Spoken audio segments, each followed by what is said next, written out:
저는 현재 초등학교 1학년짜리 아들 하나 키우고 있는 30대 전업주부예요. 이렇게 사연을 신청하게 된 이유는 바로 얼마 전 제 나름대로 속이 후련한 사건이 있었기 때문입니다. 사실 제 주위에는 많이 보지 못했지만 이곳에서 사연을 읽다 보면 정말 이상한 시부모님이나 시누이가 많더라고요. 다행히도 저희 시부모님은 두 분 다 아주 정상적인 분들이시고 시누이는 한 명도 없습니다. 그럼 남편이 문제냐고요? 아니요, 절대 아니에요. 누구보다 저와 우리 아들을 아끼고 헌신적으로 사는 사람이에요. 솔직히 말해서 이곳에 사연을 쓸 만큼 그동안 힘든 것도 딱히 아닙니다. 물론 사람에 따라 받아들이는 게 다르지 않습니까? 만일 누군가가 제가 겪었던 일들을 그대로 경험한다고 했을 때 저와는 완전히 다른 반응이 나올 수도 있겠죠. 하지만 저는 크게 신경 쓰지 않았습니다. 그건 제 삶의 방식에 확고한 믿음이 있었기 때문이에요. 단도직입적으로 본론으로 들어가 보자면 일단 남편에게는 2살 위인 형이 있습니다. 저와 남편이 결혼하고 딱 1년 후에 아주버님도 결혼을 했죠. 동생보다 형이 먼저 결혼을 해야 하지 않냐는 주변에 걱정이 없었던 건 아니지만 저희 시부모님은 그런 거 신경 안 쓰시더라고요. 아무튼 결혼하고 곧바로 아이를 가지고 싶었지만 생각보다 시간이 걸렸고 아이러니하게도 1년 늦게 결혼한 형님과 비슷한 시기에 임신을 했습니다. 당연히 출산도 같은 계절에 했고요. 거기다가 형님과 제 나이가 동갑이에요. 그렇다고 제가 형님한테 한 번이라도 대들거나 만만히 본 적은 없습니다. 시부모님 특히 시아버지께서 서열을 아주 중요하게 생각하시는 분이거든요. 다른 부분은 상당히 개방적이고 쿨하신데 아랫사람이 윗사람에게 버릇없이 구는 건 용납을 못 하시더라고요. 당연한 말이지만 일방적으로 아랫사람 도리만 찾으시는 건 아니고 윗사람은 또 그만큼 책임감을 가지고 모범을 보이라는 말씀도 자주 하십니다. 문제는 저와 형님이 하나부터 10가지 다른 면모를 가지고 살아온 사람들이라는 거죠. 일단 성격적인 측면에서 보게 되면 형님은 진짜 사람을 살살 녹일 만큼 애교덩어리예요. 스킨십도 거침없고 자기가 어떤 식으로 말을 해야 이쁘게 보이는지 꿰뚫고 있다랄까요? 근데 형님과 비교할 필요도 없을 만큼 저는 무뚝뚝 그 자체입니다. 실제로 형님이 결혼하고 초반에 은근히 신경이 많이 쓰이긴 했어요. 저희 시어머니도 말씀도 별로 없으시고 감정 표현이 그리 많은 분이 아니시거든요. 형님이 들어오기 전까지는 어머님이 웃는 걸 몇 번 못 봤는데 글쎄 형님이 애교를 부릴 때면 어머님도 좋으신지 자주 웃으시더라고요. 그래서 한 번은 남편한테 고민을 털어놓은 것도 있습니다. 나도 형님처럼 살갑게 말하는 연습이라도 해볼까? 어머님이 그렇게 잘 웃는 분인 줄 몰랐네 하면서요. 그랬더니 남편이 씩 웃으면서 사람은 생긴 대로 사는 게 최고랍니다. 그러면서 저보고 한다는 말이 비록 형수처럼 애교는 없을지 몰라도 자기 눈에는 세상에서 제일 귀엽다네요. 그리고 매사에 신중하고 진지한 제 성격이 더 좋다고 생각한다는 말까지 해주는데 역시 내 남편이구나 싶었네요. 그리고 기본적인 성격 외에도 자라온 환경이나 돈 쓰는 거, 거기다가 아이 교육까지 뭐 하나 형님이랑 저는 비슷한 게 하나도 없습니다. 저희 집은 딸만 셋인데다가 부모님께서 작은 마트를 하고 계시는데 형편이 넉넉한 편은 절대 아니었죠. 그래도 돈 때문에 속상하거나 안 좋은 기억이 없는 건 그만큼 저희 부모님께서 성실히 사셨다는 증거일 겁니다. 반대로 형님은 외동에다가 형님네 아버지가 무슨 사업을 하신다고 해요. 집에 돈도 좀 있는 것 같았고요. 그래서인지 형님은 명품에 대해서도 잘 알고 있더군요. 저는 몇몇 유명 브랜드를 제외하면 하나도 모르는데 형님은 웬만한 브랜드는 가격대며 제품들 특징까지 술술 외우다시피 할 정도입니다. 그나마 한 가지의 공통점을 찾아보자면 저나 형님이나 둘 다 전업주부라는 겁니다. 제 직업이 간호사거든요. 원래는 진작에 재취업을 하려고 하긴 했어요. 보통 5살 정도가 되면 어린이집 종일반에 보낼 수 있다고 해서 일자리를 알아보려고 했죠. 근데 남편이 그러더라고요. 자기 생각에는 아직까지 경제적으로 어려운 것도 아닌데 굳이 애를 하루 종일 남의 손에 맡기는 게 싫다고 하는 겁니다.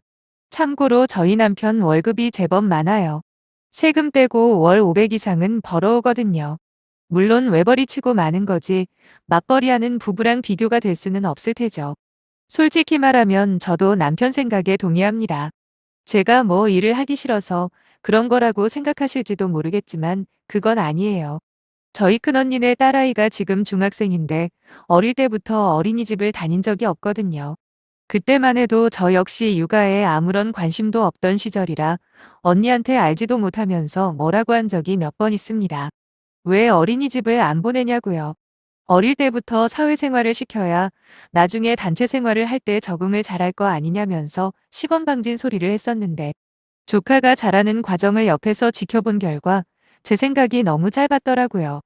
아주 어릴 때부터 바깥으로 돌리던 애들보다 훨씬 사회생활도 잘하는 거예요. 거기다가 엄마 아빠의 사랑을 넘치도록 받고 자라서 그런지 인내심이나 배려심도 남다르고요. 그래서 저도 우리 아이를 그렇게 키우고 싶었던 거죠. 그러던 차에 남편까지 저와 생각을 같이 해주니 복직은 몇 년 후로 미루고 현재는 평일 저녁에 남편이 퇴근하고 들어오면 집 근처에서 간단한 배달이나 편의점 알바를 하고 있는 수준입니다. 비록 경제적으로 손해를 보는 부분이 분명히 있긴 하지만 그만큼 아이한테 집중할 수 있다는 걸로 충분한 가치가 있다고 생각하고 남편과 동의하에 외벌이로 살고 있거든요. 주저리 제 이야기가 너무 많았죠? 근데 전부 다 이유가 있습니다. 왜냐하면 형님이 그동안 자기와 다르다는 이유로 저희 부부가 사는 방식을 내려치기를 하곤 했거든요. 사실 처음에야 형님의 애교가 통했지. 나중으로 갈수록 시부모님을 비롯해서 저희 남편까지도 형님을 별로 좋아하지 않았어요. 왜냐하면 말만 번지르르한 스타일이라는 걸 알기 시작했기 때문입니다. 앞에서는 어머님이고 아버님이고 그렇게 존경한다 어쩐다 이빨린 소리를 하면서 정작 행동으로 나타나는 건 거의 없어요. 특히나 아이를 낳고 나서는 툭하면 도와달라 엄살을 부리면서 말로는 수고비를 드리겠다. 아니면 크게 한턱 쏘겠다. 등등 공수표를 날리더라고요. 근데 정작 실제로 그 순간만 지나면 언제 그랬냐는 듯이 잊어버립니다. 한 번은 자기랑 친한 친구가 최고급 한정식을 오픈을 했는데 얼마나 맛있는지 모른다며 조만간 같이 가자고 하더군요. 하지만 지금까지도 감감무소식입니다. 한마디로 자기 인맥 자랑을 하고 싶었던 것일 뿐 그 이상도 그 이하도 아니었어요. 매사 이런 식이니 당연지사 가족들 내에서 형님 평판은 점점 내려갈 수밖에 없었죠. 그런데도 형님은 제가 한심하다는 식으로 말을 하면서 겉으로는 저희 부부를 위하는 것처럼 포장을 하긴 했지만 시시콜콜 잔소리를 하더라고요. 돈이라는 게 있다가도 없는 건데 저만 보면 좀 즐기면서 살랍니다. 사실 제가 좀 짠순이긴 해요. 아무래도 남편이 외벌이다 보니 저도 모르게 아껴 쓰는 게 습관이 되더라고요. 특히 생활비에서 가장 크게 차지하는 게 먹는 거잖아요. 생각 없이 외식 몇 번 해버리면 생각보다 큰돈이 쑥 없어져 버리길래 좀 귀찮더라도 장 봐서 웬만한 메뉴는 집에서 해결하거든요. 근데 형님은 이것도 마음에 안 드는지 저보고 궁상 맞다는 거예요. 거기다 제가 남편한테 매일 밥 차려주는 것도 시대에 뒤떨어졌다며 비아냥을 대는데 솔직히 말해서 제가 남편한테 잘하는 건 맞아요. 여기 제 사연을 읽으시는 분들이 어떻게 받아들일지는 모르겠지만 있는 그대로 말씀드릴게요. 물론 남편도 남편 역할을 충실히 한다는 전제하에서의 이야기지만 부부라는 게 뭡니까? 내 남편 내가 챙기지 누가 챙기냐는 주의거든요, 제가. 저희 남편이 비록 버는 돈만 보면 좋은 직장 같지만 실제로는 안 그래요. 비록 직접 작업을 하는 건 아닙니다만 대부분 근무 시간을 공사 현장에서 관리를 하고 있거든요. 그러다 보니 날씨에 아주 민감합니다. 여름엔 등에 하얗게 소금 덩어리가 잔뜩 말라있을 정도로 땀을 흘리기도 하고 겨울에는 내복이며 잔뜩 껴입어도 엄청나게 춥다고 하더라고요. 거기다가 현장직이다 보니 사무실 사람들한테 무시도 당하는 모양이에요. 하지만 아무리 밖에서 힘든 일이 있어도 저희 남편은 집에만 들어오면 거의 내색을 안 합니다. 그저 자기 마누라랑 자식만 보면 기분이 좋대요. 저희 친정부모님에게도 살뜰히 잘하고요. 그런 착한 남편 내가 정성껏 밥 해주고 기 좀 세워주겠다는데 형님은 그러는 거 아니랍니다. 남자들은 잘해주면 잘해줄수록 당연하게 생각한다면서 가끔씩은 배달음식이나 혼자 차려 먹게 하라는 말도 안 되는 소리를 자기 딴에는 엄청 중요한 조언이랍시고 하더군요. 그렇다고 아주버님 벌이가 저희 남편보다 많은 것도 아닌데 말이죠. 물론 형님이 그렇게 돈을 펑펑 쓰는 데는 나름 믿는 구석이 있긴 해요. 자기 친정 부모님한테 아직도 용돈을 타 쓰거든요. 사실 용돈이라고 하기에는 많은 액수기는 합니다. 필요할 때마다 보내주신다는데 평균 월 150에서 200은 좋게 된다네요. 제 기준에서는 결혼해서 애까지 낳고 살고 있는 딸 자식한테 그렇게 큰 금액을 용돈으로 주는 거 자체가 납득이 되지는 않지만 그거야 형님네 사정이니 뭐라 비난은 하지 않겠습니다. 근데 자기는 자기 인생이 있는 거고 저는 저만의 인생이 있는 거잖아요. 자꾸만 저나 남편이 잘못 살고 있거나 한심하게 산다는 식으로 말하는 건 진짜 기분이 나쁘더라고요. 그래서 몇 번 받아쳐 준 적이 있어요. 주저리 말을 늘어놓길래 바로 형님 말을 끊어버렸죠. 그리곤 무슨 말을 하고 싶은 건지는 잘 알겠는데 제 가정은 제가 알아서 하겠다고 매몰차게 쏴붙였더니 그 후로는 눈치를 보긴 하더라고요. 대신에 가끔씩 시댁에서 만날 때면 은근히 돌려서 비꼬기 시작하는데 그것까지 받아치기에는 저만 이상한 사람이 될 것 같아 참고 넘겼어요. 다행히 시어머니께서 형님한테 주의를 주시더라고요. 왜 여자들만 아는 그런 분위기가 있잖아요. 어머님께서 그걸 눈치채신 거죠. 개미와 배짱이 이야기를 하시면서 개미는 개미대로 살아가는 방식이 있고 배짱이는 또 배짱이대로 살면 되는 거 아니냐라고 말씀하셨습니다. 그러면서 개미가 일할 때 실컷 놀던 배짱이가 결국 어떻게 됐냐고 추운 겨울에 먹을 게 없어서 개미한테 찾아간 거 모르냐며 형님을 바라보셨는데 형님은 아랑곳하지 않고 또 애교를 부리면서 어머님이 요즘 엔딩은 모르시나 보네요. 노래의 재능을 발견한 배짱이가 아이돌로 데뷔해서 떼돈을 긁어모았다는 결말도 있잖아요, 어머님. 이러는 거예요. 그 말에 화가 나신 어머님께서 한참을 형님을 야단치신 적도 있습니다. 그 일이 있은 후로 어느 정도 눈치를 보긴 하더라고요. 하지만 잠잠하던 형님이 폭주를 하기 시작한 건 작년 말에 형님과 아주버님이 코인 투자를 하면서부터였죠. 하필 그 무렵 저희 부모님께서 하시던 마트를 정리하시고 고향으로 내려가셨거든요. 그러면서 저희 세 자매한테 각각 1억 원씩 미리 상속을 해주셨습니다. 그 이야기를 전해들은 형님이 거의 일주일 동안 매일같이 전화를 해서 자기가 하고 있는 코인에 투자를 하라는 거예요. 싫다고 해도 어찌나 끈질기게 매달리던지 이번 기회가 아니면 평생 후회할 거라면서 최소 5배는 보장한답니다. 진짜 귀한 정보를 입수했다고 하길래 어디서 얻었냐고 물어봤죠. 그랬더니 무슨 인터넷 방송에서 주식이나 코인 같은 투자 정보를 알려주는 데가 있대요. 물론 공짜는 아니고 매달 얼마씩 돈을 내는 사람들한테만 공유를 한다면서 자기들도 지금 여기저기서 돈을 끌어모으고 있답니다. 딱 봐도 무조건 하지 말아야겠다는 판단이 서더군요. 그래서 단호하게 거절을 했어요. 알고 보니 시부모님한테도 투자하시라고 몇 번이고 권유를 했나 본데 당연히 시부모님 역시 이롭다 하셨다고 하더라고요.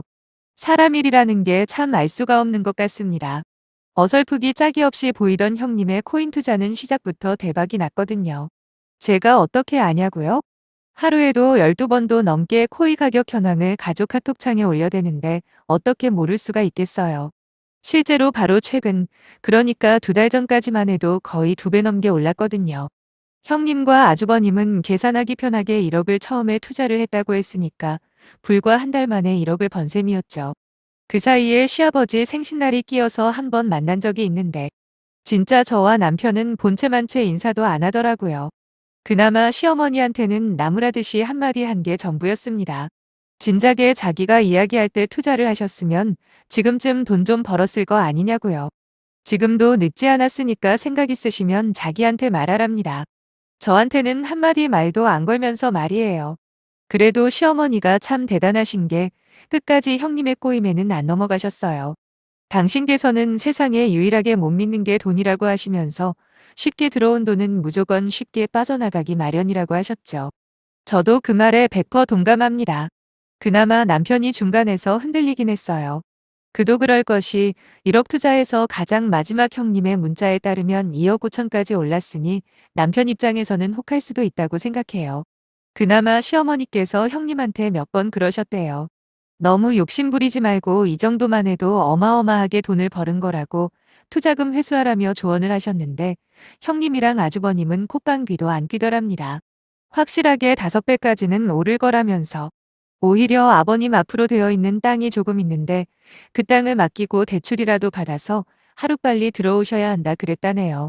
다행히 시어머니는 끝까지 중심을 지키셨는데 지금 생각해도 아찔합니다. 그때 형님 꼬드김에 넘어갔으면 지금쯤 난리가 났을 거거든요. 매일같이 오늘은 얼마 벌었네, 얼마가 올랐네 하던 형님이 잠잠해지기 시작한 건 시어머니에게 땅 대출 이야기를 한 지 일주일도 안 돼서였습니다. 코인 강력의 오름세가 눈에 띄게 약해지기 시작하더니 어느 순간부터는 형님이 한마디도 안 하더라고요. 저는 어느 정도 예상을 했었기 때문에 단박에 코인 투자에 무슨 문제가 생겼구나 싶었죠. 이건 나중에 남편을 통해서 들은 건데 처음 투자한 코인 가격이 폭락을 해서 1억 중에 500만 원도 못 건졌답니다. 충분히 중간에 빠질 수 있는 기회도 있었다고는 합니다. 하지만 그놈의 인터넷 방송만 믿고 끝까지 버티다가 건널 수 없는 강을 건너버린 거죠. 그게 끝이 아니었어요. 본전을 찾아야겠다는 욕심에 형님은 몰래 신용대출까지 받아서 다른 유망 코인에 또 돈을 들이부었고 그렇게 자기 친정 부모님한테까지 손을 벌렸답니다. 결과는 다들 예상하시다시피 폭망일 수밖에 없었죠. 어쩐지 저번 어버이날에도 아주버님만 오셨길래 남편한테 혹시 뭐 아는 거 있냐고 물어봤거든요. 형님한테 무슨 일이 생긴 건 알았지만 자세한 내용은 그날 처음 들었네요. 초기 투자부터 마지막까지 날린 돈을 대충 계산해보면 거진 2억 원 가까지 된다는데 지금은 자기네 친정 부모님하고도 사이가 틀어져 조용히 집에서 죄인처럼 지낸답니다. 아주버님도 잘한 건 없지만 그놈의 대출이랑 아는 지인들한테 돈 빌려서까지 투자한 건 형님이잖아요.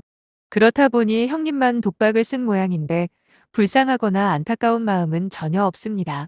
지나친 욕심이 화를 부른다는 걸 몰랐으니 오롯이 스스로 감당해야 한다고 생각하거든요. 그러다 며칠 전에 형님한테 정말 오랜만에 전화가 와서 받았더니 역시나 돈 문제 때문이더군요. 그렇게 잘난 척할 때는 언제고 지금은 완전히 풀 죽은 목소리로 50만 원만 빌려달랍니다. 자기 아들 학원을 보내야 한다고요. 솔직히 그깟 50만 원, 내 조카를 위한 일이라면 왜 못 빌려주겠습니까? 빌려주는 게 아니라 그냥 줄 수도 있죠. 하지만 뒤이어 형님이 하는 말을 듣자마자 생각을 바꿨어요. 학원을 안 다니니까 애가 학교에서 너무 빨리 온다면서 도저히 힘들어서 안 되겠답니다. 애 엄마라는 게 애랑 둘이 시간 보내는 게 무서워서 학원을 보낸다는 게 말이나 됩니까? 한 번 노답은 영원한 노답이라는 말이 떠오르면서 저는 냉정하게 말했어요.